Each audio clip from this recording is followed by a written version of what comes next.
Hello, everybody. I'm your host, Zenitsu, and you're listening to the Digi Talks podcast, the show that covers various topics from news to meta developments and everything in between for the fine folks who love the Digimon trading card game. Just as a quick reminder, I do stream this live over on twitch.tv/Zenitsu, and it's also uploaded as a YouTube video under the channel of Zenitsu, on top of being on various podcasting platforms like Spotify for your viewing and listening pleasure.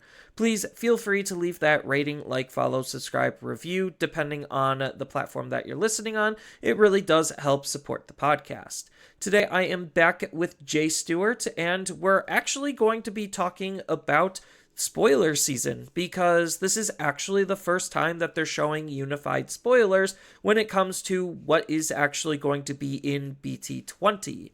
So BT20 is over the X, and they're doing this because by the time Japan gets it, should be around a similar time in which we're going to be getting our Special Booster 2.0, or not 2.0, 2.5, and that's going to have the second half of BT19 and all of BT20 in it.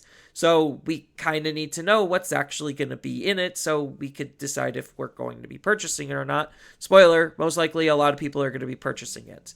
But before we get into that and the meta report, we do have a question of the week, and the question of the week this time is obviously going to be related to the spoilers. So what is the most exciting thing that we've seen so far with Special Booster 2.5 or BT20, based on, the archetypes that we know and kind of just what their overall functionality is trying to be? Yeah, so I think with me, I'm going to be a little biased here, but it looks like they are trying to do a DNA Alphamon deck, like an actual true DNA deck, so to say. And like I said, I'm going to be a little biased, but I love Alphamon, so I'm really excited for this. But it's also the fact that we also do have reveals of Corgimon, both the green and the blue one.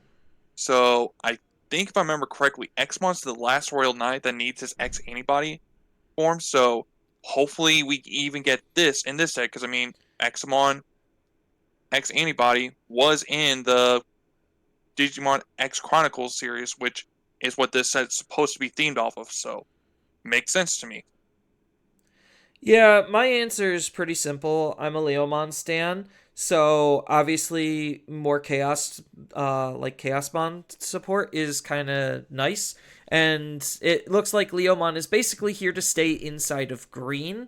So getting a new iteration on Volder Arm that could play with the old stuff that we currently have. It all looks very interesting. We'll see exactly how good it's going to end up being, because it looks like mechanically, again, they're just trying to do something different, which is fine. It just means that it kind of sometimes clashes with some of the older support. And it looks like because of just how DNA decks work in general, it seems like they're really trying to not necessarily shoehorn in more completed decks, but that's just going to most likely be the byproduct, is just shoehorned more completed decks. And I do generally want to see, and I'm curious on the legacy support that these can give, depending on what actually the deck is, and we'll probably talk about that more once we actually get into talking about BT20 as a whole, based on the spoilers that we got. But it's cool that we do actually have unified spoilers,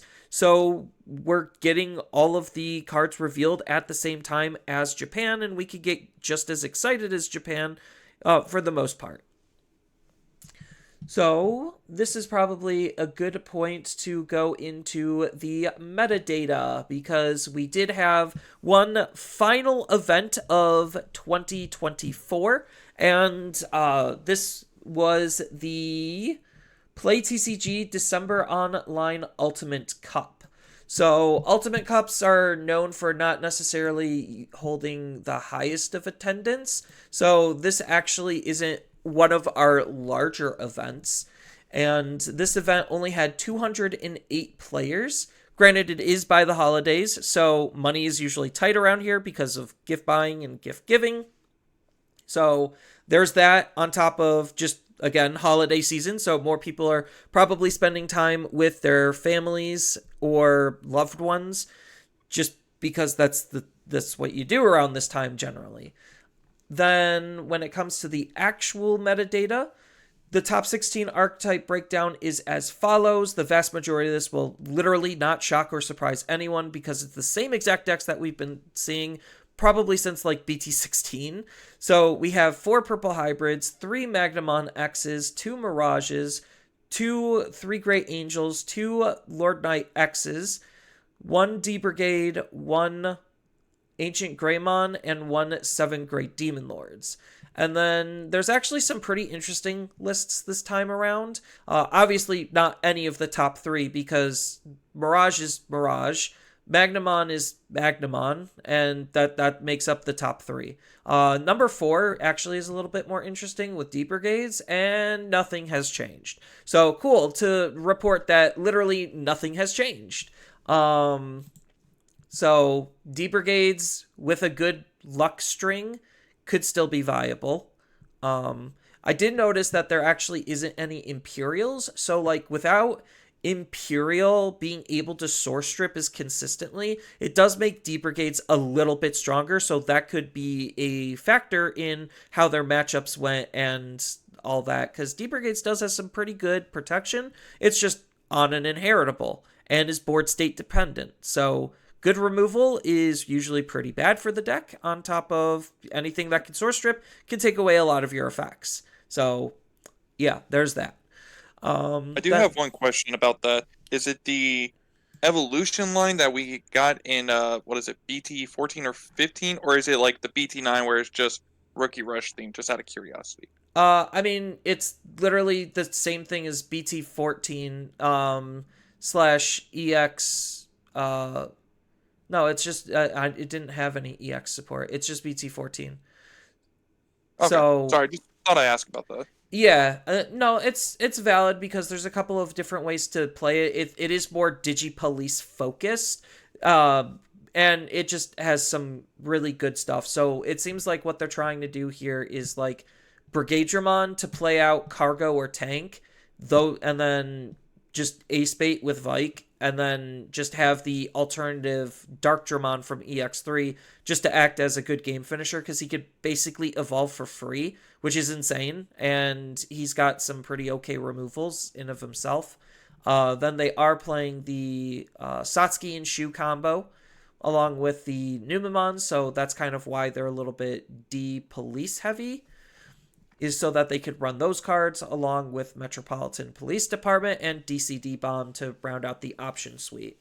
So it's an interesting deck. I played D Brigades a couple of weeks ago at locals and got my booty absolutely blasted because, you know, against actually good decks, this is still just too slow. It's still too slow, and the removal type isn't necessarily the greatest, even though it does have access to D-Digivolve, which is huge. But if they store strip that or get rid of Brigade, it just doesn't functionally matter. So yeah, it's not a bad deck. It's a good casual deck. It's just interesting that it was able to get into top 16. Then when it comes to purple hybrids, we have lots of variants. I covered a lot of the variants over on my YouTube video on purple hybrids. So somebody kind of took inspiration from that or Japan, because that's where I got a lot of those lists. And somebody was actually playing more of a mill heavy centric build utilizing Apoclymon. So yeah, it just goes to show that, you know, as long as you have Duskmon, Vulgarmon, and Koichi, you can just play whatever the heck else you want, and it just doesn't matter because that little card combo between those 3 cards is insane. Is there any way to get that Apocly back if they actually mill it out by any chance, or no? Yes, because they're playing Lament of Friendship. That's what allows you to grab it back. Okay. So. And then you could grab the Lament of Friendship with the mat. Okay. Yeah, you can. Yeah, I'm sorry. That's just.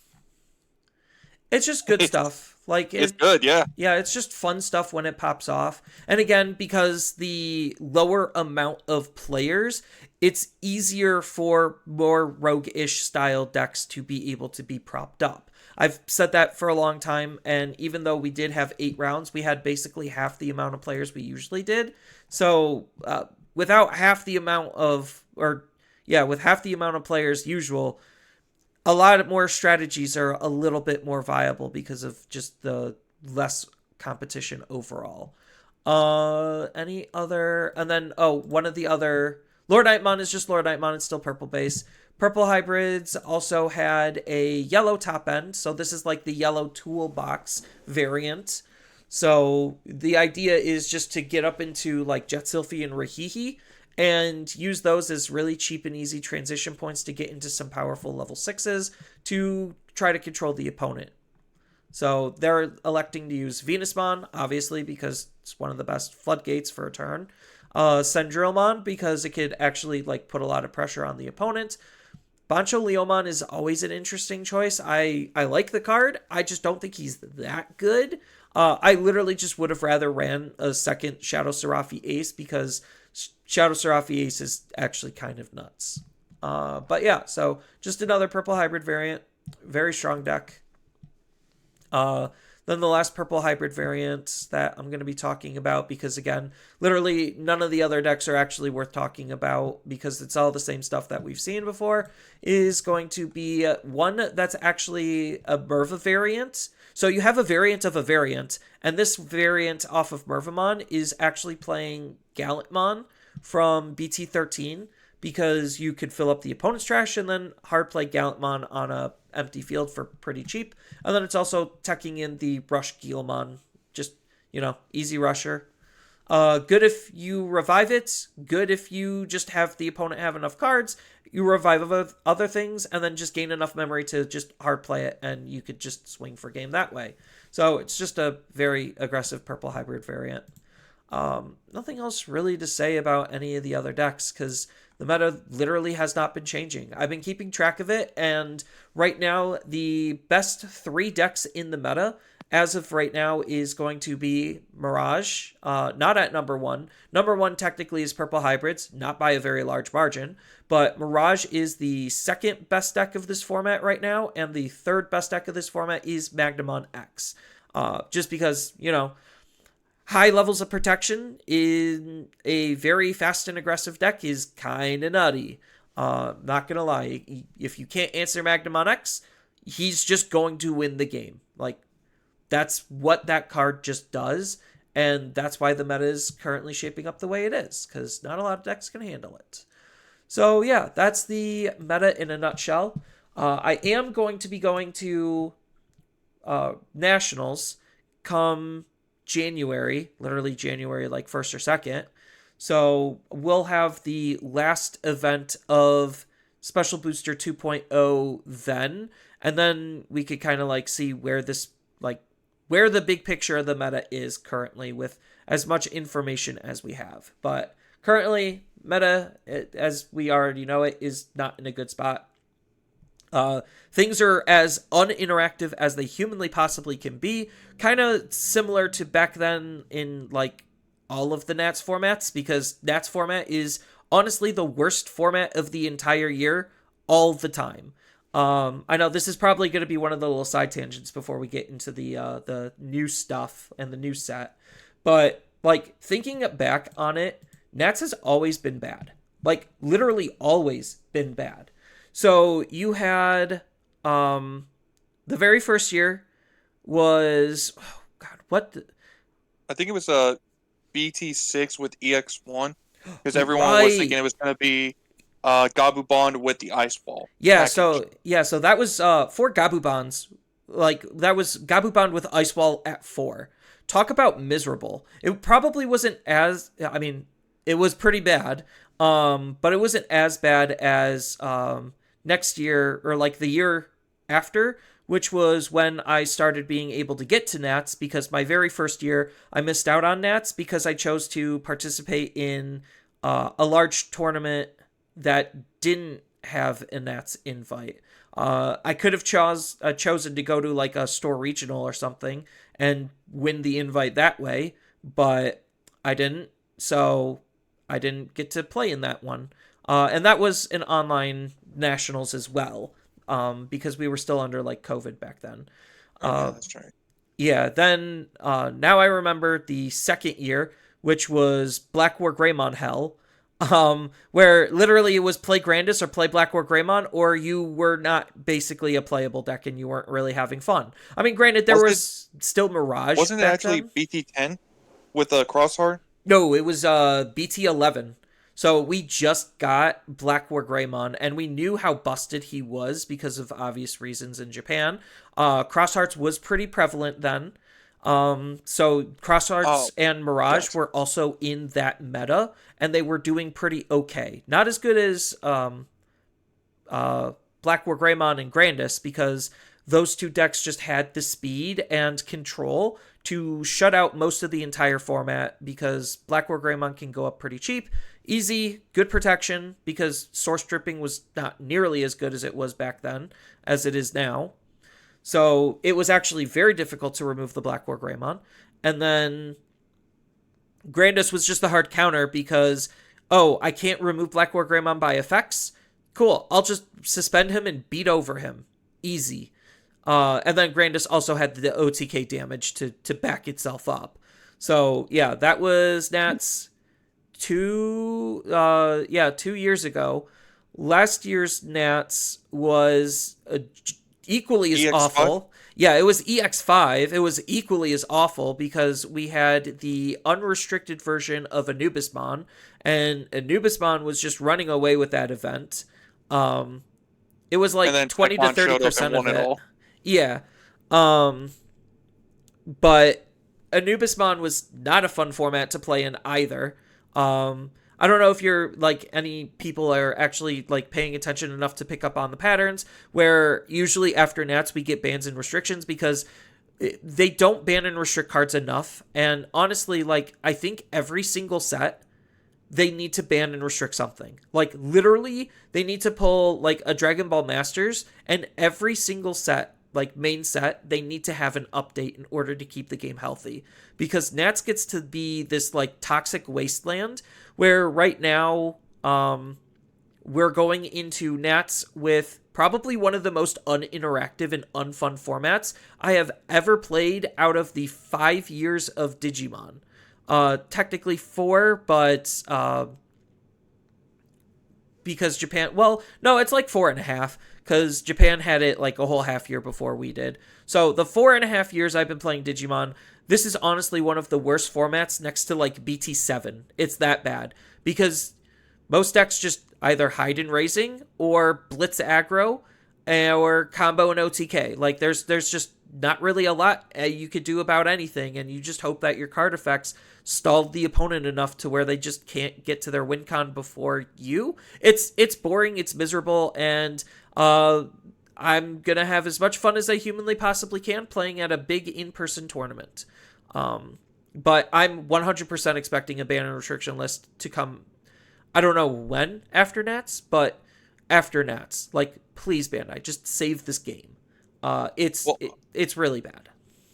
well, I feel like the one 2 years ago with Blackboard, I think that one came out right after Nats because Yeah, they like always ban and restrict cards after Nats. They let Nats be I the think worst format and then fix it right after. The only time it wasn't fixed was Blue Hybrid's case, where they just let Blue Hybrids run rampant. And that was honestly one of the worst formats in the entire game. yeah, because I think the last year's one, I think that one waited until after Worlds for the ban and restriction list to come out, if I Yeah, remember correctly. yeah, we already knew about the emergency ban and restriction. It's just they didn't implement Take that. effect. Yeah, they didn't let it take effect, so that way Nats could on purpose be ruined.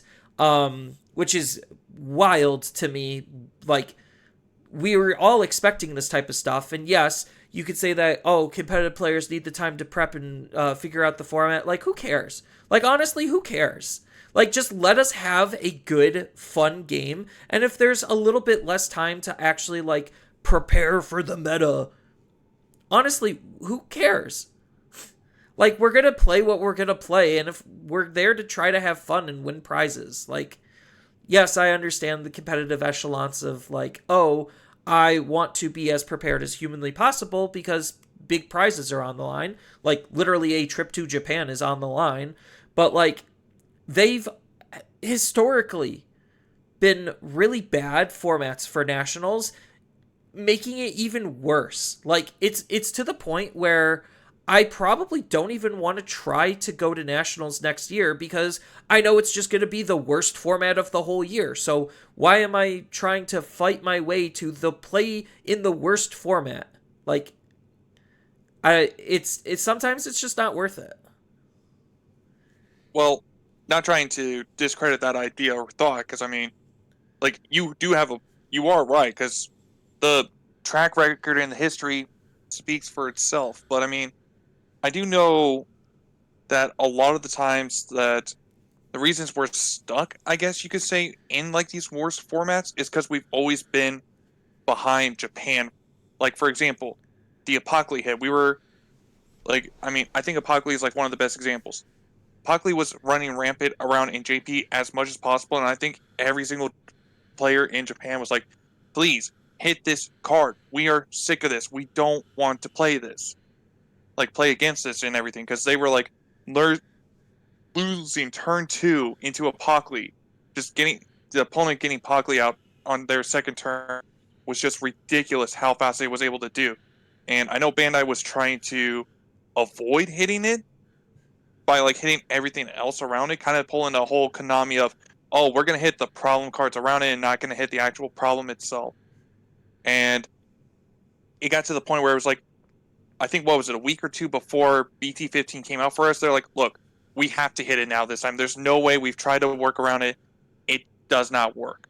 Like we have to hit the Apocalypse.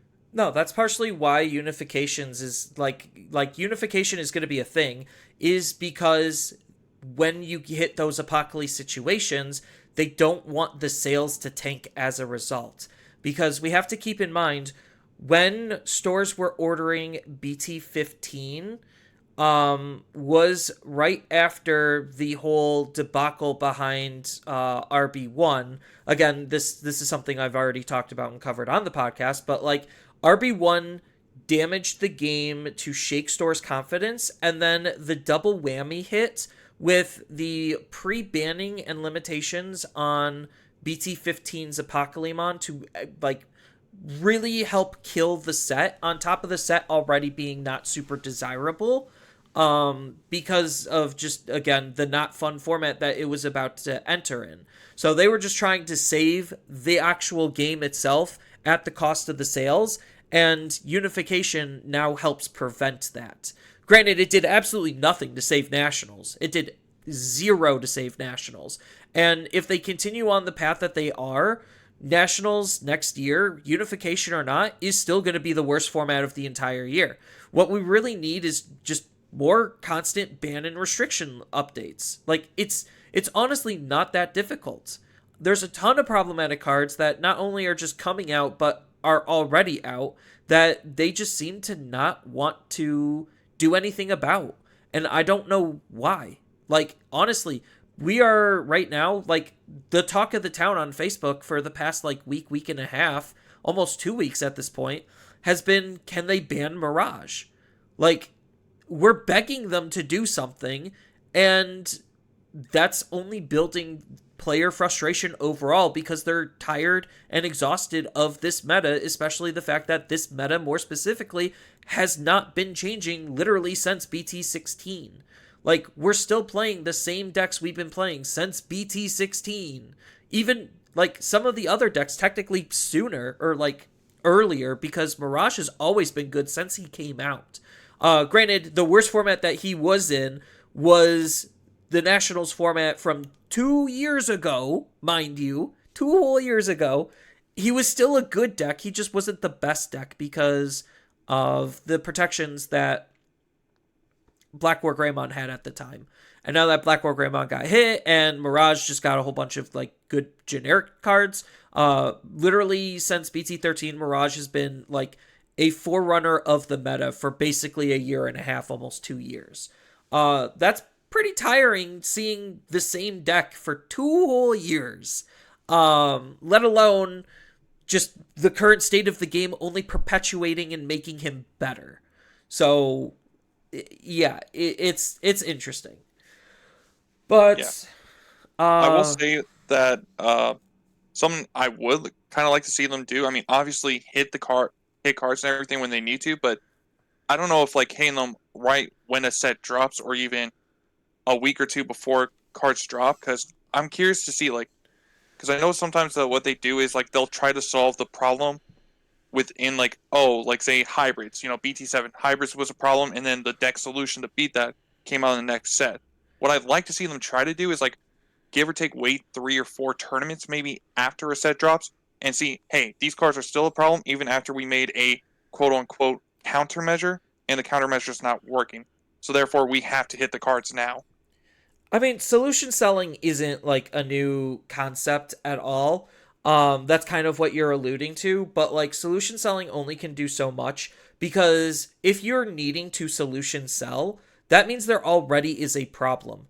Like, and that problem should already be fixed, and you should be trying to sell us the solution with the next set. Like that's why I think every main set they need to do a ban and restriction list update because okay, yes, they're trying to solution sell, but they honestly shouldn't. And if they stop doing that and are more proactive, then that lets the designers actually have more freedom faster than trying to make cards to handle absolutely poorly designed ones. It's like Imperial Jamon, Paladin Mode Ace, as an example, that was the solution cell to Apocalypse. So they wanted Apocalypse to last all the way up until then, and then say, hey, look, you have the solution. You guys can combat it now. And meanwhile, we're sitting here suffering for basically a whole half year waiting for that solution to come. No. Like, no. I don't subscribe to that. Like, just fix the problem and then stop making stupid cards to try to tackle the problem because that's how power creep gets even more out of control. Like right now, we're at an all-time high in terms of the overall power creep and power escalation of the game. Granted, they did a pretty decent job in Block 4 for the most part, trying to keep and maintain the power creep down as much as they possibly can, which is why, like, nothing from Block 4 so far has been topping literally outside of Lord Knight Monax and Purple Hybrids. That's basically it. Because the Ancient update really wasn't a BT, like, 18 thing. It was mostly just a BT17 thing. And the one Agunimon that we got just helped make the deck better. But we could have been playing almost this exact same thing since BT17. I think like the big thing is the Takuya. The new Takuya tamer also helps. But again, it's not like the deck hardcore needs it because half the time it just OTKs out of raising like every other OTK deck. But that's partially why, like, every single set, they need to be like, okay, for the last 3 months, you had, let's just say, 3, 4 tournaments. A tournament almost every single month. That should be, between everyone, enough data for them to reasonably respond and say, okay, this is kind of a problem. We're going to hit the problem before it gets worse. And right now, what's causing a lot of player frustration is the fact that they haven't hit a problem. They're really slow to react. And the last time we got the ban restriction list, we knew it wasn't enough. We knew it. And look at where we are, wanting another one. We've been wanting it for a while, and players are just now getting more and more frustrated because they're just realizing now the game is not fun. It's not in a good state. It's pathetic, in my perspective, with how bad they let it go. And part of it is like, oh, they might be trying to pull a Wizards of the Coast with Goblin Chain Whirler, where their excuse for not banning that card was, oh, it's just going to rotate. Yeah, but we still had to suffer with that card for 2 whole years, making red decks, like hyper-aggressive red decks, that much better than everything else in the entire game. And right now they're just going to be like, oh, well, we're just waiting for unification. I don't think that's a valid excuse. I don't think that's a valid reason. There's so many problems that they could just hit slowly if they really wanted to, just by taking the whole every 3 month approach. Yeah. But that's my perspective on it. No, and it's a fair perspective. I mean, because yeah, because I know like it's just more of like something I would just like to be curious about to see. Is like I'd hate for them to hit a card and only for that deck to not really even be a problem anymore, because something else could have gotten hit that's more problematic, like in a new set, so to say. Because and now we're gonna have to wait longer for the next ban list to come out because oh we missed the time to hit it now, so we got to wait 3 months before they could hit it again, I guess, so to say. Well, the interesting thing is with the whole every 3 months, it's just like, okay, we only have 3 months for the card actually being a problem, and then they could 100% just nuke it if they really wanted to. So it's just like, let's just take Mirage as an example. It's just like for Nats, with the release of Special Booster 2.0, they could have banned Mirage right then and there if they really wanted to take the time and opportunity to. I think that's not even like a cognitive thought on what to ban and limit unless like we literally start talking about it and bringing it up. Like that's what it feels like. I know that's not actually true, but that's literally what it feels like because we only get a ban and restriction update like every 6 months if we're lucky. Um, they usually do it once after nationals and then once at random like during the like I was gonna say autumn. Yeah, it is usually like early autumn, late summer area. That's usually when we get it. And to be honest, with how powerful, like where the game's power level is, that's not enough. It's not enough. Because like I said, with Dragon Ball Super Masters, that game got so incredibly stupid that yes, they did actually start banning and limiting cards and having an update every single main set. And honestly, I think they should just take that approach here because one, they could let us have the broken stuff for a little bit and then ban it literally a set next, like the next set, if it becomes too problematic. Like it allows them to gauge and react a lot faster than what they are. Yeah, I mean, definitely hit trying to do ban lists more often, and it's gonna be will be, and hopefully, if they even do it, a lot more helpful. I think because I mean, Yeah, the struggle that's of like Mirage that we've been facing for so long. Because even I was like saying too that last ban list. I know you were talking about how players were already saying that's it for that previous ban list. I mean, I was on that too. I was like, so nothing's gonna stop Imperial and nothing's gonna stop Mirage, is what you're telling me when I looked at that ban restriction list. And so far, yeah, that's kind of been right. yeah. The only things that really hurt on that last ban restriction list was literally Numemon, and Yellow Vaccine, the armor variant.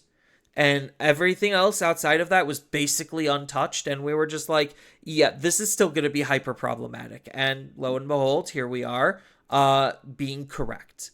So it does like it doesn't necessarily take a rocket scientist to read where problems are starting to form and looking at the data that we have.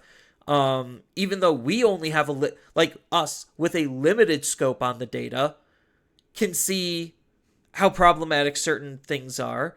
Imagine what Bandai can see with all of the data. Um, I mean, granted, yes, the counter argument to that would then be, oh, if they could see all of the data, they have a better picture on if it's actually problematic. But the biggest thing that, like, one of the main reasons why Ice Wall got limited was for the fun factor. And right now, players are not having fun. This game is miserable to the point where people are going to start quitting if they already haven't. I'm already thinking about quitting way soon. I'm even thinking about moving up the potential of me quitting way sooner than I would have. And I'm talking about quitting as like a competitive player. Mind you. Like I'm not going to like quit the game. I'll still use the simulator and still make some content when that time comes, if it does come. But I don't want it to come because I want the game to be fixed and I want to have fun with it. So I think that's enough for that little side tangent. I just really needed to get that off my chest because this has been bothering me literally since BT16. I've only watched as the game regressed into one of the worst states it's ever been in. Like, the only thing I could say has been worse than this is literally BT7. And that's when I started tracking all of this data. But Yeah, yeah. I think BT7 was like the second closest, probably. Yeah, people remember BT9 being bad. It really wasn't. Like, honestly, I do have the data for that. It really wasn't. You could even go back and watch my YouTube videos and see the data. It was not that bad. It's not this bad. Yeah, because I feel like every color at least got represented in BT9. What was it in Yes. BT7? Just blue and yellow. That was it. Uh And what is this format so far? Just blue and purple for the most part. Yeah, like people thought Alphamon Oryukin was pretty bad. He kind of was, but again, the numbers aren't hitting the levels that we've seen so far that we currently have. Yeah, And and I will still die on the hill saying that if you're saying Alphamon is like the worst format, you clearly did not play against Melga when it turned their second turn. Okay, I'm gonna push up and swing everything at you. yeah, I mean, even Melga wasn't that bad. Like BT9, BT10 was not that bad for us. Um, Japan had BT10 obviously a little bit worse because they had the unrestricted cross four. Mm-hmm. So yeah, that was kind of silly. And I feel really bad for Japan putting up with as much BS as they have, playing these broken formats before we do. Now we all get to suffer together. So it'll be fun to see how much suffering we all are going to endure. So, but yeah, so speaking of suffering, not really, this is a terrible segue and transition. We did get new cards announced in BT20. As kind of stated previously, we knew what the set was about, and now we're finally getting cards to actually put to it. So we're not going to be talking about the individual cards themselves, just because I feel like a lot of like people who actually follow content creators or whatever already are reading these cards and understanding them from like their own perspective. So we're just here giving our perspective on like what's being supported and how the support so far is being handled. So I guess the first card that we got on the list is Cool Boy. And it feels like Cool Boy just wants to support Royal Knights because, he's interacting specifically with Omekamon and Royal Knights. I think that's kind of cool. He is a SR. That's one thing I totally glossed over the first time I read the card. I'm like, wait, he's an SR? So we do have another SR Oh yeah, tamer. yes. Yes. That was something I totally looked over. I didn't even register his rarity. But yeah, I think he's pretty good support for Royal Knights. I think Royal Knights as a whole, this set is definitely going to be getting a lot better just because we do have confirmation that Alphamon's going to be in it. He's a Royal Knight. We already know that Jesmon is going to be in it. He's a Royal Knight, and Examon is going to be in it, and he's another Royal Knight. And it's interesting to know that this version of Cool Boy is also going to be supporting Liberator, so I don't know if he's going to spawn his own Royal Knight deck, or if he's just going to be a card to just throw into existing Royal Knight decks, which is Yggdrasil decks, basically. I And feel like he's gonna be just supporting the one from BT13 with just like a couple new cards. Like most likely he's gonna get a there's gonna be a new Omekamon to go with this Cool Boy probably. In all honesty. I kind of got that feeling too. Like that's just what it kind of is registering to me. And I think like the more Royal Knights we get that can support, the whole Royal Knight strategy, the better that deck kind of gets because the big difference between like Royal Knights and Seven Great Demon Lords is the overall card quality in terms of how strong an individual card is like performing with Royal Knights is significantly weaker than Seven Great Demon Lords. Seven Great Demon Lords also has color consistency too to try to like actually utilize purple tools to its advantage. So I think like with this new wave of support, we could see some really fun and interesting combinations of cards and tools. Yeah, because I know, because like I'm curious to see what they might do with the Royal Knights, like if they're going to do the BT13 approach, where the Royal Knights are meant to kind of support their Royal Knight deck, but they can also work with their own independent deck. Like for example, Magnamon or even Alphamon as a fine example with those. But I know there was like some Royal Knights like Jessmon that kind of seemed underwhelming in all honesty for what I wanted to try to do. Yeah, I can see that. And usually they do pretty decent on like legacy type support. So that's kind of, I'm going to be skipping a couple of like spoilers. I'm not necessarily going to 100% go in order, but as far as like that type of a concept, that's where Genkumon X and Jesmon X are kind of falling in line, where it's just like they could support Royal Knights if they really wanted to, because they are Royal Knight cards, or you could put them in their own deck. And I think like for Royal Knights, that's kind of really interesting because Royal Knights, the more aces that they can use, the better they'll probably end up being. So the fact that we do have a Jesmon GX ace that does not have a Blast DNA, it's just a normal Blast Digivolution, but it does have a DNA Digivolution, gives it lots of extra flexibility for what it could do inside of the Royal Knights deck itself. So I think that's going to be a pretty spicy card to put inside of Royal Knights, on top of the fact that obviously they're going to be working with their own stuff. So these don't have, like, the Genkumon and Jesmon X Antibody don't have any on-play abilities, so Royal Knights isn't really taking advantage of them. They're just good cards to shove underneath Yggdrasil, and then when Omnimon spits them out, then you could get some pretty good value and mileage out of them. I do think that the Jesmon cards, like, they're showing this is going to be another like semi-side tangent. They're showing semi-problematic card design because they're again trying to remove interaction as much as possible by having the magical line of text where it says the opponent can't do anything about it. And I absolutely am starting to hate this text line. The actual line of text, if anyone's really curious, I think Genkumon it's found on more prominently, is none of your Digimon are affected by your opponent's Digimon effects. Well, spoiler, most effects in Digimon are Digimon effects. So it literally now just reads, you can't really do anything, and there's very specific outs to that type of protection, and the fact that they're putting it on lower rarity cards is also doubly concerning. So, like, this set, more specifically, I know is going to be 110% pushed. Anytime they do anything with X antibodies, usually ends up being a ginormous mistake because of how strong they make the X antibody cards. This set is looking to be no different. Absolutely no different.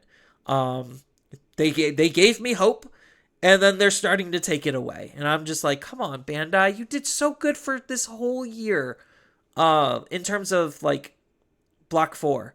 And then they're just messing it up at the end. And I'm like, you were so close. So close. So, I do yeah. have one question about that. So, is when Digivolve in effect? So, is what is it? It says for the rest of the turn, none of your Digimon are affected, correct? So, if you Yes. DNA with that into Jesmon X, does that clear out the effect? Because I know, like, DNA is like kind of resets status conditions or something like that, or No, is it just because this is a specifically on that blank stack? because this is a blanket or fog effect, it just persists, period. So even through blast and DNA, that effect will persist, which is why it's like everyone's kind of freaking out right now because of how strong that type of effect is at just not letting the opponent do anything. So actually, it's really funny. Just another side tangent to the side tangent. Magic the Gathering just had a ban and restriction list, and one of the cards that just got banned was Vexing Bobble for the Legacy format. So Vexing Bobble says that, hey, if the opponent were to do something for free, basically not spend mana or resources on it, counter the spell. So the intended design of that card was to stop effects that um, stop free casting. So that way things don't get cheated out as quickly or as efficiently. So that was the design intention of the card, and it was to try to slow down the format, but instead it actually had the reverse effect and it only sped up the format because of how efficient Legacy needs to be as a format and as a game, to where people were using it to answer those free counters. So, because of how Vexing Bauble worked, it eliminated the potential to use these free counters to be able to try to interact with the opponent, reducing the overall interaction. And then they also just banned the One Ring for a very similar style reasoning. Granted, the One Ring is like an insanely stupidly powerful card, and it was very poorly designed. Probably barely tested like Nadu, but that's only personal speculation.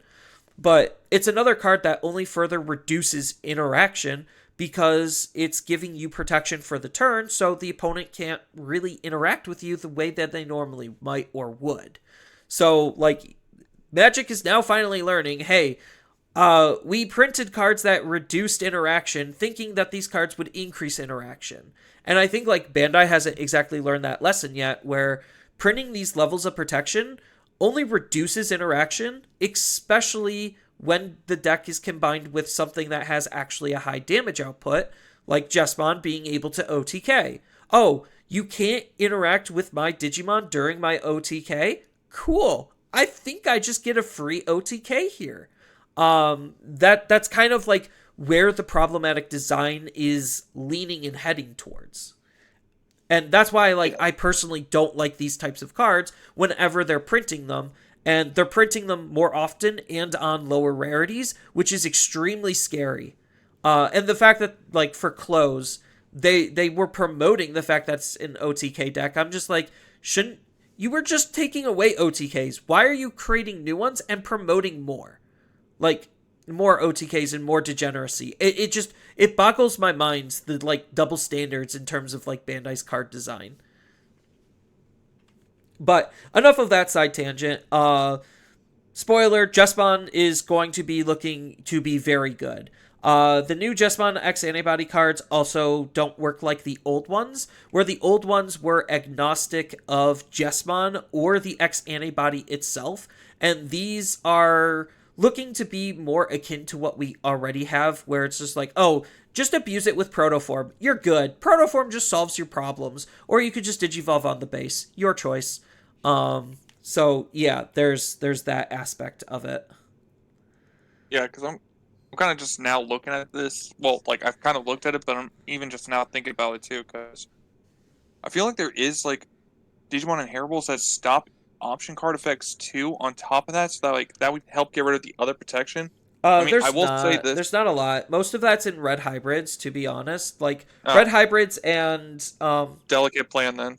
Yeah, a delicate plan. Or you play what's its face? Virus Imperial.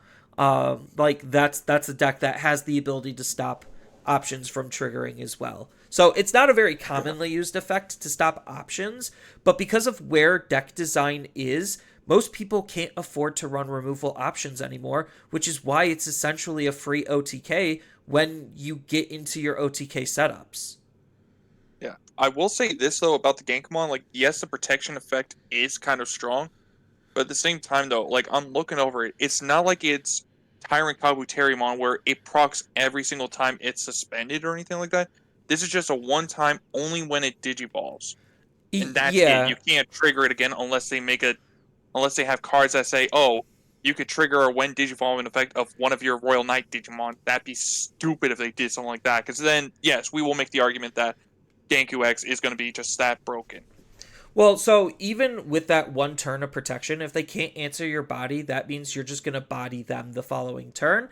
And Jessamon has already proven to be a high damage output deck. So combine protection with high damage output, and that leads to very easy and safe OTKs. Or just very and easy and safe control as well. So, Jessamon already kind of plays with a toolbox of abilities. So, Genkumon's giving Reboot and Blocker, but the Jesmon X is giving Alliance and Piercing, and then when you go up into GX, it's just the icing on the cake. Um, he does a lot because he burns and multi attacks. So yeah, good stuff all around. Yeah. Sorry, I'm not trying to be too long about the whole Jesmon thing. No, no, no. It's an important side tangent because it just they were so close to a full year of fantastically designed cards that weren't overtly pushed, and then an X antibody base set comes around and it's overtly pushed, and I'm just like, of course, like facepalm, of course. Why would it not be? But Yeah. yeah, so if you want to talk a little bit about the Alphamon support, because we do kind of have an idea on what he's trying to do. Yeah. So I think last episode I kind of said I would love to see them do a DNA deck, and I even kind of mentioned before in the past where like in the X Chronicles, Alphamon doesn't go into the X movie line that we saw, where it's Doragoromon and Doragreymon kind of situation. It looks like it's going to be inspiration off the whole Raptor evolution, his true pure Alphamon evolution line, as it's called. I mean, so I think this is going to be a breath of fresh air because I know some people are like, oh, if Alphamon's evolution line, Darugamon gets even more support because then you could use the Dex line and everything. Because what it looks like it's trying to do is just do the whole pure evolution line. Because I know Raptormon in this, it looks like you're going to be able to play the Kodas for free now. So finally, what is it? BT9 is when it came out. 11 main sets later, with I don't know how many side sets, we're finally going to be able to play at least some kind of tamer for free. Because I know Alphamon was not able to do that for a long time. And then the Genryumon. This is another thing that's even more fair about it. It's the fact that this Digimon can Digivolve into the uh, Hyusariumon or a Digimon Chronicles in its name from your hand. You're still paying the evolution cost, and it can only be happening when you're attacking too. Yeah, so it's a very fair card because it's opening yourself up to be aced, which I think like that's fine. It's a good ability because mid attack evolution is kind of insane, especially if the Hisaryu actually has a good Digivolution ability to then be able to Digivolve. You could potentially Digivolve twice mid attack, which is kind of nutty. And then it Especially if seems you have X anybody from BT9 under this as well, too. Yeah, and it seems like their inheritables are also being on the simplistic side, where it looks like um, the Oryu line is just straight up attack boosting, and the Alphamon line is defense boosting, and by that I mean Oryu's probably going to have various other cards in his evolution line that gives your Digimon DP, and then the Raptorgermon and the true Alphamon line is going to be during the opponent's turn, giving your Digimon DP, making it giving it that good offense and defense combination. Similarly to how the Light Claw and Night Fang worked with their inheritables, where it's just like, yeah, you have the red side that's increasing DP and the blue side that's increasing DP during the opponent's turn. So that way you can have multiple different buffs based on how you're evolving your Digimon and what you're going to end up being.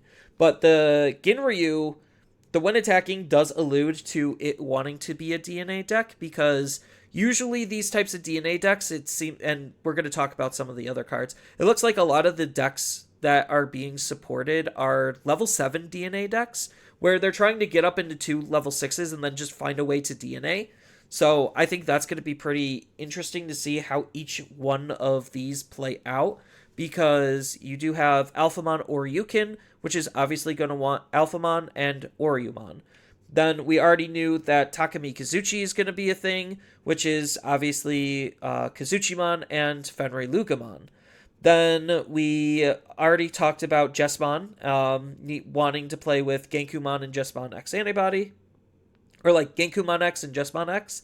Then we also have Chaosmon Volder Arm as another one, where it's playing with usually Leomon and Darkdramon, but because it's Vulgar Arm, we're gonna get Vajramon, or not Vajramon. The other one. I'm blanking on its The name. bird one. Yeah, the bird I can't one. think either. Then we already know Examon is a DNA in of itself. So that's another level 7 DNA. There's just a lot of level 7 DNAs in this set. It feels like.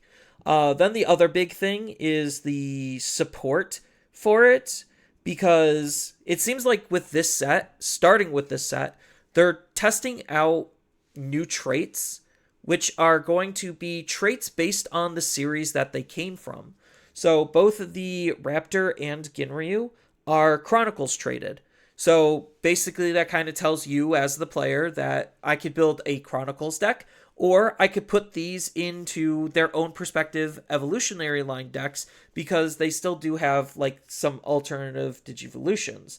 So like the Ginryu can Digivolve for 2 on top of a Ryudamon, or a level 3 with Chronicles in its traits, which doesn't have to be Ryudamon.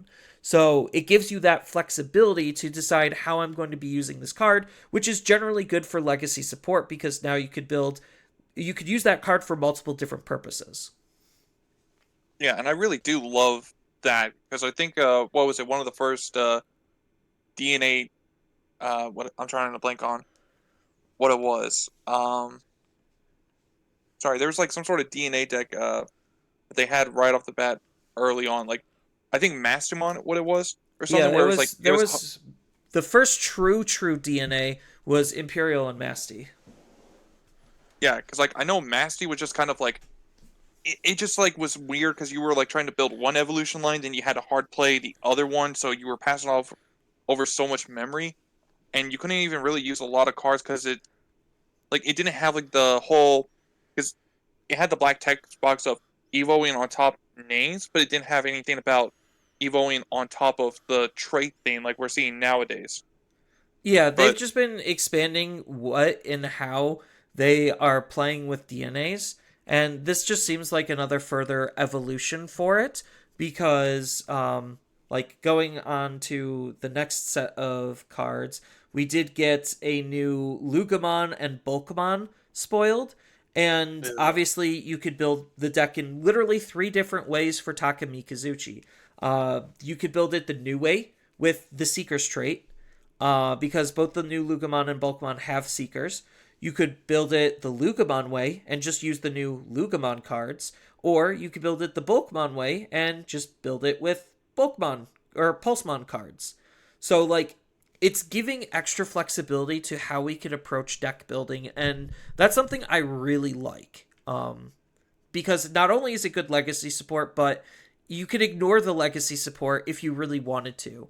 And it'll be interesting to see how the new Takamikazuchi plays out, because the old Fenrir Lugamon that we are currently playing with just spits out the Kazuchimon for free when you digivolve into it, assuming you have the AG underneath, which you should if you're playing that deck and you're trying to use the Takamikazuchi to OTK.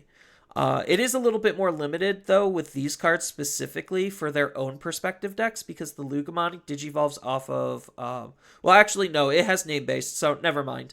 I'm being stupid. I'm looking at their Digivolution colors being slightly weird, because Lugamon it's can kind of like the digivolve... Yeah, XVmon and War Stingmon situation. yeah, it can digivolve off of yellow, so if you were playing Pulsemon without Seeker's trait, you could still use this card. So like they're still trying to give it as much playability for its for its respective archetypes as possible. And Bulkmon does the same thing, where you could digivolve it off of purple or green. Lucamon is yellow or red. And then obviously they have the name-based evolution and a trait-based evolution for the reduced cost and easier use. Yeah, I got a feeling that there's going to be obviously a new Pulsemon and a Lugamon that's supposed to work with this.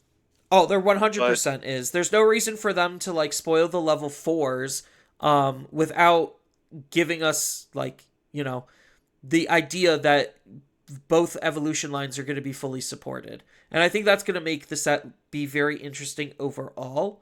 I'm trying to read what these cards even do, if they're actually that good.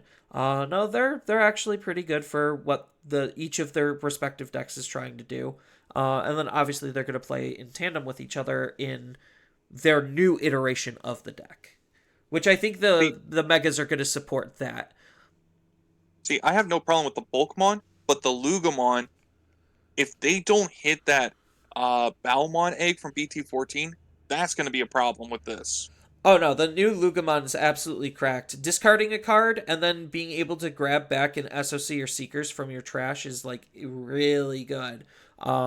Like that's probably a game changer for the Lugamon variant of Takami Kazuchi, especially with the Kazuchimon actually being able to digivolve on top of potentially the Lugamon stuff, increases the overall consistency on being able to not only just potentially find your Lugamon or your Kazuchimons, but use the Kazuchimons so you're not sitting with basically a dead card in your hand. Yu-Gi-Oh players like to call them garnets, but yeah, so you could potentially actually have an alternative Kazuchi to not be a garnet, which is really good. Yeah. I mean, I'll give it this. At least the Luke Armon doesn't have like a same broken effect as its predecessors, where it's like, oh, you played a dark animal or SLC, you're gonna gain a memory. The inherit in this one's at least a DP boost, but I mean, depending on what the because like I mean the idea of like if you have the BT14 Balmont underneath this Luke Armon with the stack, I mean you could just potentially just keep doing what the new what the Fenrir Luca deck is trying to do now, which is turn two, go to the new level 7 DNA. Yeah, Just be a we little more consistent about it. yeah, we just don't know what the other cards are going to be looking like to really say how this is going to be playing not only as a combo deck between Pulsemon and Kazuchimon, but for their own respective decks, because Pulsemon also could potentially use these tools for its own iteration on the Takami Kazuchi. Um, and maybe the new Takami Kazuchi is better for the Pulsemon side than it was for the Lugamon side for just how the decks work. Again, still early on in spoiler season, considering it just started last week, so still a lot there. We do know a little bit more about Yuki and Dark Dragons. We got two new cards spoiled for them. Shocker, it's still playing with let me get my hand to four or less cards and then my cards become better. I think as of right now, based on what we've seen, the deck is still going to be bad. It's going to be better, but it's still looking to be pretty bad. Obviously, with more cards getting spoiled, that could very easily change. But right now, the two that we got being Yuki and the new option Black Sabbath really isn't wowing me in terms of like, oh, this is what the deck needed. Um, Yeah, I think what the Black Sabbath really should have done is it should have had an effect of when this card is trash, you can do X. Like maybe trash another card in your hand, because one of the problems I think the deck faces is the fact that when you digivolve, you're drawing a card and everything, so you're kind of replacing your hand, so to say. It really should have something where it's going to be more consistent. I mean, I even think the tamer should be like start of the turn, trash a card in your hand to gain a memory or No, no, no, something no, like no, no, that. no. The second you start rewarding them for doing their own game plan, that's usually when things break. I'm gonna have to like veto that right now, because that we have seen that so often, so many times be broken. Just ask Impmon what happened to him. Oh, No, milling that's is fair. milling is a bad thing. Okay, that's only what the deck is designed to do. Let's just make a card to mill more when it's milled. What could go wrong? Oh, more mill triggers are triggering as a result, making the deck go absolutely ballistic? Huh. I guess that was too much. Granted, like, the randomness of the mill versus the controlled discard is a little bit different, but the fact that it's the same concept where it's like, I'm turning this supposed negative into a positive and then adding an effect to it to make it a super positive makes it functionally better than everything else in the entire game. In terms of what it's trying to do. It's like that's why even still today in certain discard decks people will run what's its face? Nidhoggmon from BT7 because when you discard it it just gains a memory. So it just helps facilitate whatever you're already doing. That's why people are still passively running like Deathslinger and um, Rivals Barrage because, oh, I'm just passively milling? Sure. It just can randomly make these cards even better. It's usually turning supposed negatives that actually aren't negatives into super positives is usually very dangerous. Yeah, I guess I shouldn't say like gain the memory. I don't know. Like The fact that like I Black wish that Sabbath it was like actually, yeah, the fact that Black Sabbath actually can do something in the trash is a good step forward for the deck. It needs more abilities to activate in the trash as the reward for discarding instead of the act of discarding making your stuff absolutely cracked.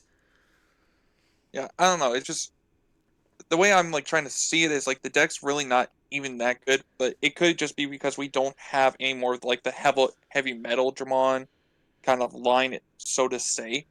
I just wish there was something that could, because like even just when it first came out, it was like I was trying to do playtesting. It's like, oh, I'm running into the problem where I'm not getting to 4 cards in hand as fast as I want to be.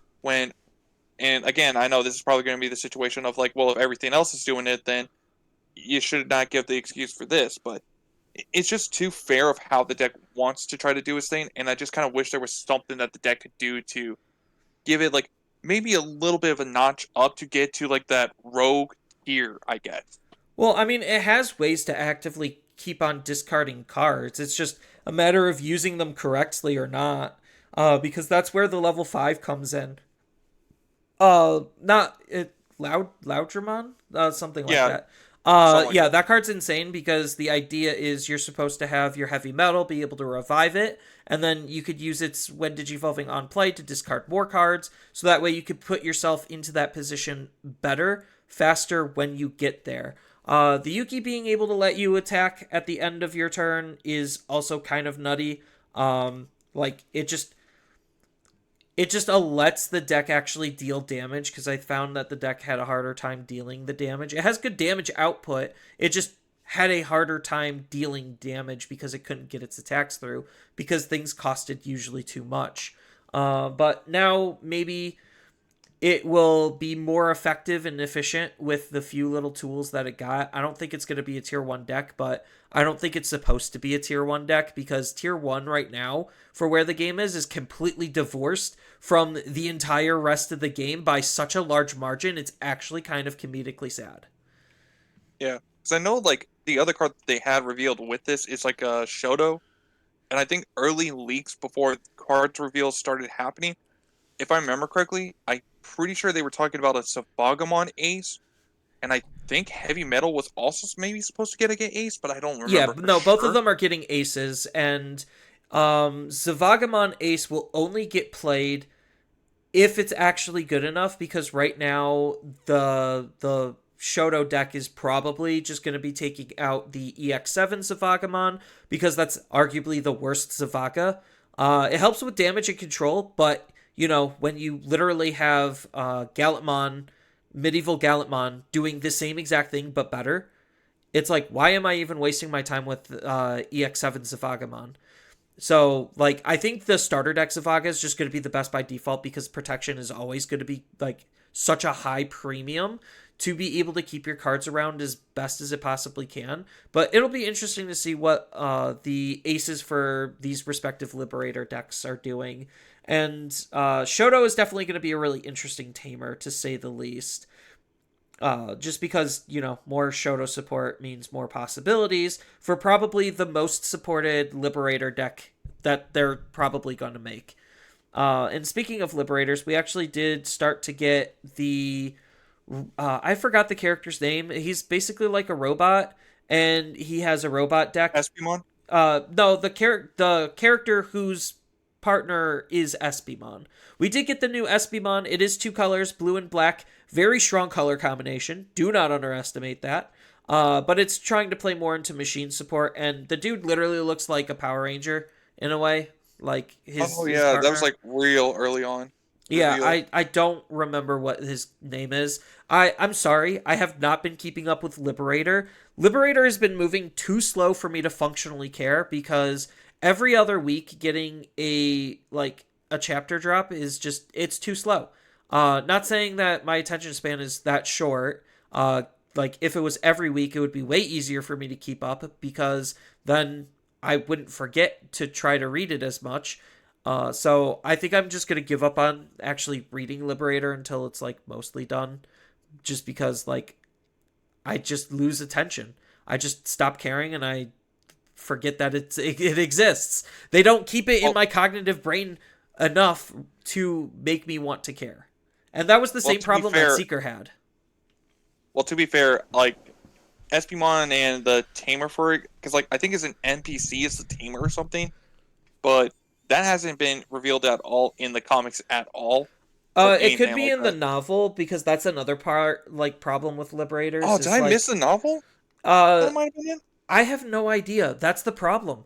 Like they have the split media between the novel, like the web novel and the comic. And everyone's paying attention to the comic, not barely anyone's paying attention to the web novel. Again, similar to Seekers, and the updates are coming too infrequent for us to actually feel invested like we should. So Oh, like I did that's miss some novels. yeah, so that's just Bandai being Bandai and not knowing and understanding how to release their content to make us care more. I get it that they're pacing it so that way it's coinciding with the releases, which is arguably more difficult to do, but like just giving us something every week would be more beneficial to Seeker's overall, not Seeker's, to Liberator's overall success. Because I do like the direction it was going in. It's just, I don't care to read it every other week. Like, 2 chapters a month is pretty painful. Granted, I get it, some other mangas do that, but they're more independent, I'll say. And Yeah. arguably big enough where people are willing to wait. Um, Digimon, I don't think is like Black Clover big enough where he could go on hiatus for like he could literally release like 2 or 3 chapters a month and then go on hiatus for 2 3 months. Or Hunter x Hunter has a better example where he could go years without a chapter and then he releases a chapter and everyone immediately cares and then he could go on hiatus again. Like Seekers is does not Seekers Liberators does not have that zeitgeist to make people want to care enough to read it. Um, Yeah, because but I know yeah, I've only been really paying attention to the comics and just now realized I missed two novels chapters. So but yeah. So Espimon is supporting robots. Shocker, I know he's a robot supporting a robot. Then we did get, as I kind of alluded to earlier, we did get Chaosmon Folder Arm as a really good level 7 DNA. He has a really weird option, but I don't care about that. The fact that he kills himself with his option. He does have partition, which is nice. Thank God he has partition. And he's just trying to be played in his own little deck. I think he's good. It'll be interesting to see what the rest of the evolution line is and how it kind of like flows, considering they are working with what, XL? Yeah, so they're working with XL, which is another Digivice. So it's just based off of another Digivice in case anyone was actually wondering. Um but yeah, it looks cool. And anything else? Oh yeah, Examon. Got anything on Examon? well, unfortunately, I really can't say much because it just seems kind of basic effects of what these level fours are saying. Because it's like literally it says, for example, the blue Corgimon. It's when any of your green Digimon with Dracomon or Examon in their traits or in their text is played, this Digimon can Digivolve into the correspondent blue or green level 5 in the hand and reduce the cost of the Evo. That's all we know. We don't really know much. And as I mentioned earlier, I'm hoping we do finally get Xmon X Antibody because, I mean, this is supposed to be Chronicles theme. And Xmon's the last Royal Knight that has yet to get in an X Antibody form. Yeah, last time they took the approach of trying to just have the level fives be counted as like names to DNA with, so that way you don't have to work all the way up into level sixes to DNA. So I don't know if they're going to take that same style of approach, but right now it just seems like they're just trying to find more efficient ways to get us into these Digimon to be able to allow the DNA to happen. Because DNAs without free setups are actually very difficult. Like, I'm not going to lie. They are incredibly difficult without the free setup. Which is why Imperial is, like, absolutely cracked, is because he does have the free setup, and he's also DNAing one stage earlier than most other DNAs, because most DNAs are level 6s and 7s. He's DNAing on 5. So not only does he have the free setup, but he also, like, the advantage of the free setup, but he also has the advantage of DNAing earlier. So it'll be interesting to see what they end up doing with Examon. Examon's going to be 3 colors this time. So it looks like it's going to be a red deck, because both Cortramons are sharing red. One is red-blue, the other is red-green. And then they're obviously referring to their opposite corresponding colors. That's not shared, so that way there's actually, like, some cohesion that these could be used with some of the old pieces. I think they're just going to completely remove the old pieces in terms of, like, design-wise. Like, there's just not going to be a reason to play them because these ones just work better. That's usually Bandai's MO. But he's probably just going to be keyword soup. Like,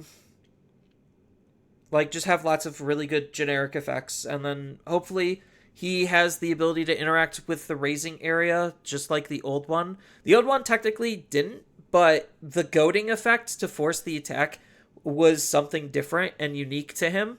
And I really like that, to where it could punish OTK players. To where it's like, give him some good protection and give him the ability to disrupt the opponent when they move their Digimon out of raising, and I think he could be a very good card.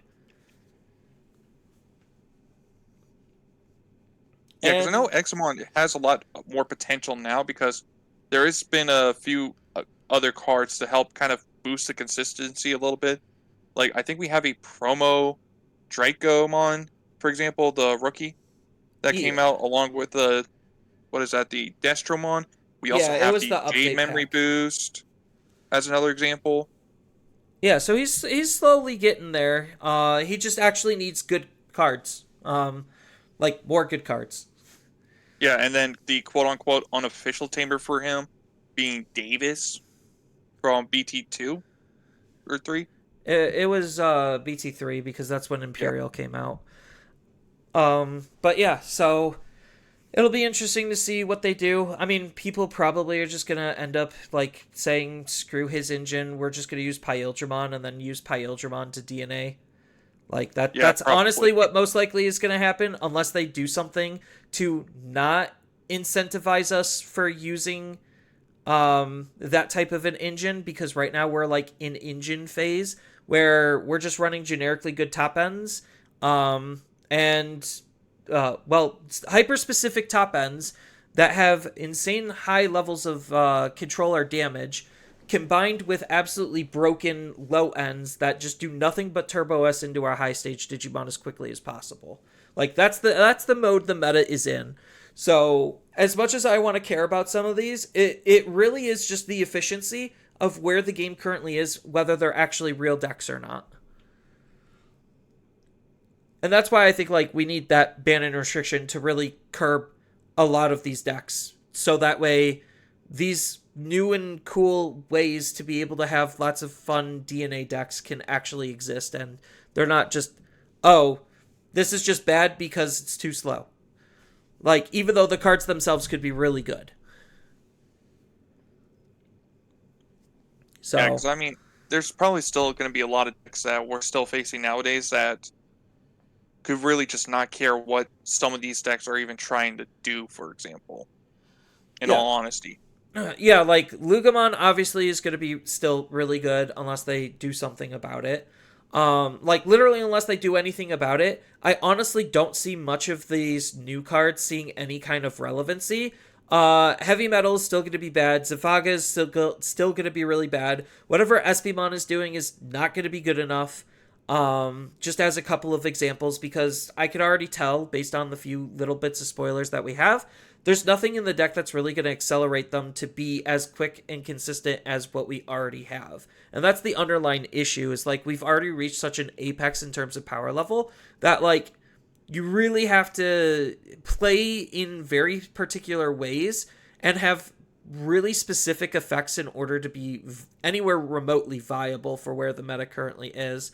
Like I think Jessamon has legs literally because you could just play Jessamon like any other OTK deck, hide in raising, and then just search for everything that you need as you need it, and then move out and kill the opponent. So like Jessamon actually has legs for that reason. Whether it's the new cards making it more consistent that'll let it be more competitive is to be determined. But yeah. And then Royal Knights I think still can be kind of competitive too, if it gets faster. Because right now it's just a slower version of 7 Great Demon Lords with not as good as effects. But more support obviously can change a lot. But yeah, that's kind of it for our initial impressions of the spoilers that we got. I think it's going to be a very pushed set. Probably the most pushed set of this whole block, to be honest. Just because anytime they do X antibody stuff is usually pretty pushed. And it looks like there's a lot of interesting stuff in it. And only time will tell to see what more interesting stuff comes from it in terms of how these decks are actually going to be put together and flow and function. And if, unfortunately, they don't come together and we don't get a ban and restriction list, we could probably just expect to be playing the same exact stuff that we've been playing. So, good stuff all around. Bandai, please fix your game. I know you're not going to, but please, for us. Like, give us a reason to buy the new cards instead of going, oh, I could just pass on this, because Mirage is still good. The Galaxy engine is still broken. Yeah. But not to try to harp on where the current state of the game is. I think, like, there's going to be a lot of new and interesting things, and it'll be fun to see what the rest of the set has, considering we just got our first little tastes of what is possible, and we already know a lot just from those little tastes.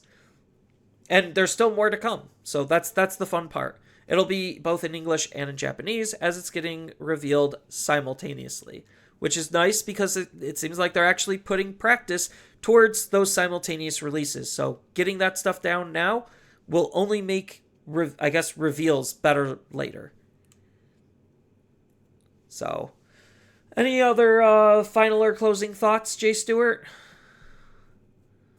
I mean, the only thing I really got to say left about this kind of relates to the Xmon. Please don't make the Xmon itself as confusing as it was the first time it came out, because I know there was a lot of constant ruling questions that always, and I even think to this day, with the one from EX3, that always still happen because of how little bit confusing the wording is on that one. Just hopefully they don't make this next one as confusing. Oh, that's not going to change. They're always going to find some dumb ways to word cards and make it as confusing as possible, or poorly worded or poorly translated. I don't have a lot of faith that they'll not do it. It's just, it depends on what rarity Examon is on how powerful he's going to be. If he's a rare, he could be decently strong. If he's a super rare, he's probably going to be incredibly strong. If he's a secret, then he's probably going to be cracked. So, and we also don't know if we're going to get Examon, like a base, and Examon X. So that's also something interesting to keep in mind. But with that, I think this is a good stopping point. I want to thank everyone for coming out and listening. It really does mean the world to us, because without you, we are just two dudes rambling about literally nothing. And if you enjoyed this episode and want to help support the podcast, please make sure to share it with others on social media so that way we could get it to spread and continue to listen, because, you know, your views and listens is what keeps the lights on, so to speak. So thank you all again, and we will hope to see you in the next episode.